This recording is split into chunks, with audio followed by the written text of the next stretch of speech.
Jemi kthyer në studio me diskutimin për lindjet pas 35 vjetëve. Soela, ti ke lindur me cezarian? Po, operacion. Përse vendoset të lindje kështu? Kishe frikë nga lindja natyrale? Po nuk janë dhe shumë trime, të them të drejtën, fillimisht, po pas ekove që kishim bërë, kishim konstatuar që kishim një masë fibromiome. Kështu që ndoshta edhe kjo ishte, e bënte paksa më të vështirë lindjen natyrale. Shto dhe pjesën e trimërisë time, po të një në tojnësa, kështu që vendosim shumë. Edhe pse Hojza e vendosi vetë datën 9 shtator, nuk isha unë ajo që e vendosa, ne vendosëm datën 11, por dhimbjet erdhën ajo nuk priti. Sa kishte filluar data 9 pra në orën 1 të natës, edhe ajo ka lindur në orën 7 të mëngjesit. Telefonuam doktoreshën, e dëgjuam nga gjumi. Vazhdon ta përsërisin për mua është krejt normale, nuk. Doktoresha e pas ka rutinë të ngrihet që pak dhirë. Unë vërtet i vlerësoj mjekët në të pikë, sepse gjithmonë ankojmë nga puna. Po them, unë punoj si fotografe dhe deri diku mendoj që puna ime teknikisht nuk është shumë e thjeshtë. Pra, edhe në shtatë zanim kam punuar deri në momentet e fundit, deri në datën 28 agusht kam punuar, sepse ulesh në gjunjë, çosh, aparati është i rënd, gjithë dekoret që duhet marrësh me vete etj. Por nuk krahasohet kur me punën e një doktori, i cili duhet të lëj jetën e tij private, duhet të çohet në mes të natës për një rast urgjent. Ka njerëz që çohen nga gjumi edhe mezi të thonë mirëmëngjes, sepse janë akoma në gjumi. Imagjino një doktor që duhet çohet nga gjumi, ka vëmendje maksimale. Po, duhet jeti sakt në atë që bën, dhe jo vetëm një herë.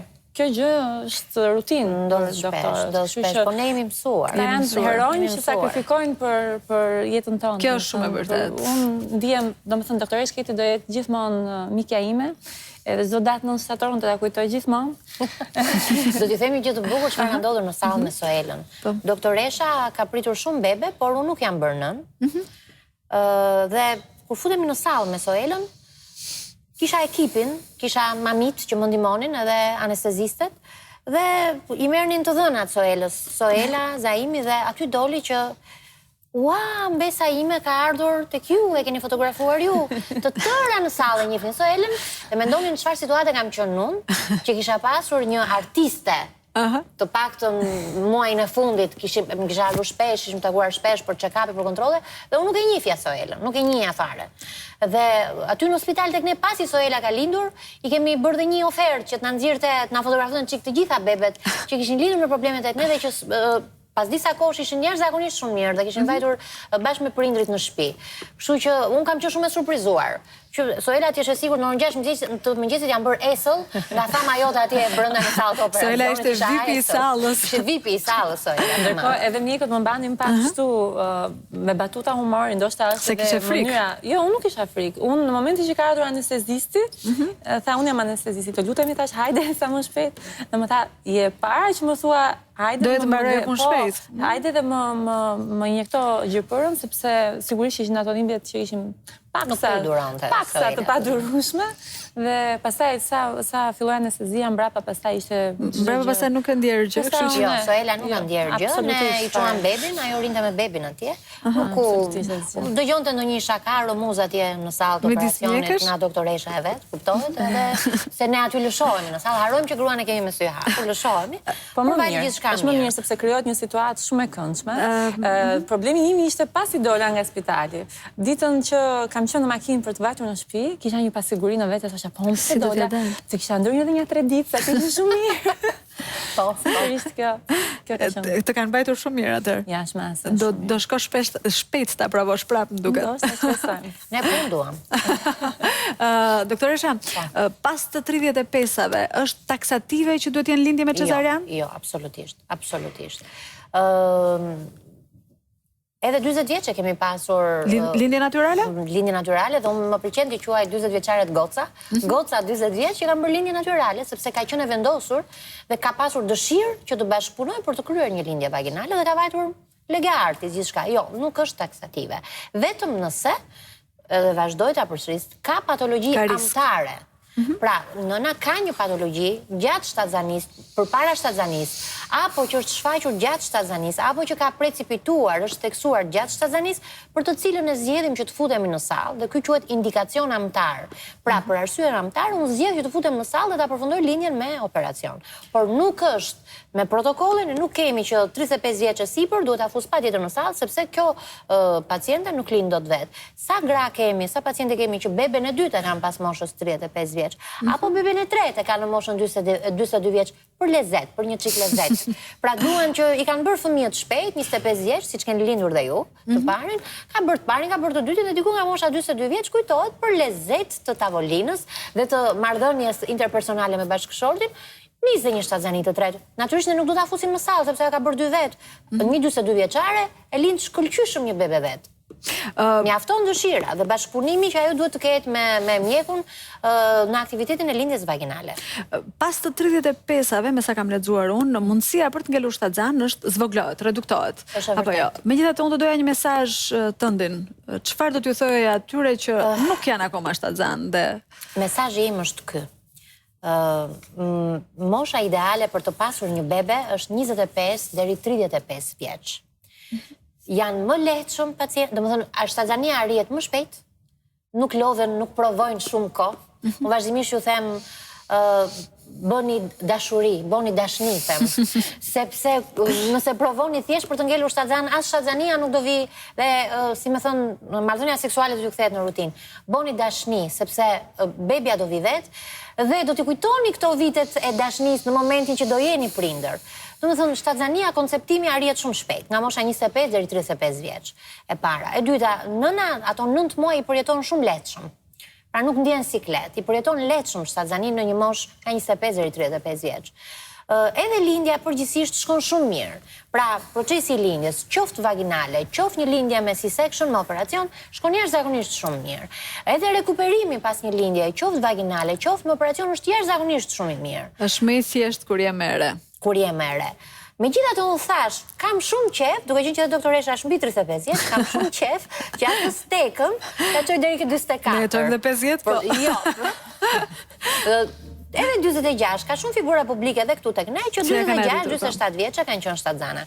Ka një pikë pyetje të madhe, me vezën e tyre apo me vezën e dikujt tjetër, kjo nuk ka rëndësi, ama në moshën 46-47 vjeçë janë bërë nëna. Është mundësia që me vezën e tyre të ngelen shtatzana? Patjetër, ka shumë raste në të cilat cikli menstrual nuk ka qenë fort i rregullt, në periudhën kur ato nuk kanë dashur bebe. Duke mos qenë fort i rregullt, ato vezët që ne kemi gjendje akumulohen në të dyja vezoret, dhe në momentin që ato dëshirojnë një shtatzani, apo kur cikli fillon dhe rregullohet paksa, mund të ngelen shtatzan shumë kollaj vet. Dhe jo më kollaj 50 vjeçaria ka ngelur shtatzan në moshën 50 vjeç në mënyrë krejt spontane, pra jo e ndihmuar e asistuar nga mjekësia. Soela, ka pasur probleme gjatë shtatzanisë? Ka pas ndonjë patologji që ti se ke pas më përpara dhe që të ka dalë gjatë 9 muajve të shtatzanisë? 3 muajt e parë kanë qenë ato muajt e sikleteve, të përzirat, kështu. Që i kanë të gjithë. Pastaj më pas, gjatë ekove konstatuam që kishte një Atëherë, Soela 9 muaj nuk ka pasur asnjë lloj problemi. Tension, veshka, zemër, jo. Absolutisht. Soela, siç e shikoni edhe kështu si kumull ka qenë edhe 9 muaj shtatzani. Soela, madje ra dhe një nur i bukur në fund. E ditur ka qenë një fibromiom, një mish i huaj i voçkël që jo problematik, si ai mish i huaj që del në humb, që e mban dhe i operon fëmijën sepse mishi i huaj rritet. Vetëm atë mishin e huaj ka pasur Soela dhe, si me thënë, dëshira e saj, le të themi, ky fragiliteti që karakterizon përgjithsisht një artist, fotografe, siç është Soela, që doktoresha unë dhe kam çik frikë linjen vaginale, mbaj mend ato i kam propozuar, po do bëjmë epidurale, nuk do ndjesh dhimbje fare, ti do qeshësh, edhe do bësh muhabet dhe gallat me mua. Thjesht do doja pak fuqi në momentin e fundit, kur do na duhet që të shtym që bebi të dalë jashtë, Soela tha, nuk e bëj dot atë. Dhe unë në fakt nuk këmbgula, shtodhe faktin tjetër që ishte edhe kjo fibromioma dhe bashkëshorti i Soelës duke qenë edhe i Soelës më falë, duke qenë edhe mjek, le të themi gjys koleg me ne, jo ginekolog, po mjek. Edhe ai këmbguli tha doktoresha, po një rrugë dy punë. Në fakt, surpriza ishte në sallë. Domethënë, Soelën ishte diagnostikuar një nodus, një mish i huaj i votë, shkëlqyoshëm i madh, diku ka 6 cm. Surpriza ishte pasi hojza doli dhe ne po kontrollonim dhe po pasojmë, shikojmë një mish të huaj jashtëzakonisht shumë më të madh, i fshehur, problematik, që nuk ishte diagnostikuar, se ai mund të diagnostikohet në javët e para të shtatzanisë, dhe rritet bara, rritet dhe mishi i huaj. Dhe problemi na filloi pak më vonë, kishte një shkallë vështirësie operacioni Soelës, sepse gjëja më e thjeshtë ishte që ta leja aty mishin e huaj, por unë mendoj që një mjek i mirë, çfarë shikojnë gjëra që mund t'i rekuperojnë në një procedurë, duhen rekuperuar dhe duhen trajtuar, mjekuar në një procedurë. Barku nuk është si zinxhiri pantallonave, hap edhe mbyll. Pra unë duhet ta mbyllja një herë, të përfundoja linjën dhe pastaj të propozoja një herë të dytë, ta rihapja zinxhirin dhe të hiqja mishrat e huaj që do të ishte shumë më komode për mjekun në fakt, sepse tek një mitër që është shtatzan, mishrat e huaj mbartin shumë gjak. Dhe duhet punoje me shumë kujdes që të mos i jepnim gjak Soelës. Pa çka se ne kishim të gjitha, operacioni vajti shumë mirë, Soela nuk mori gjak. Soela kështu si kumull nga jashtë, si kumull nga brenda, u rekuperua shumë shpejt. Unë e pata me merak në fakt, u rekuperua shumë shpejt. Në mos gaboj për 6 orë, 10 orë është ngritur në këmbë çik te krevati dhe pastaj natyrisht që është shtrirë. Por që të nesërmen dukej sikur kishte ardhur atje tek ne, me ato siçkat kështu të shkruar, të lyera. Me fytyrë që i qeshte, me gocën atje ngjitur. Doktoresha, cila është mosha mesatare e pacientëve të tua? Dhe kush është pacientja më e vjetër që ti e ndihmuar që kam ndjekur unë, 54 vjeç. Ka lindur 54 vjeç. Korpus diplomatik, nuk ka qenë shqiptare. Nuk ka qenë shqiptare. Jo, nuk ka qenë shqiptare, por shtatzanin e ka arritur me ndihmën.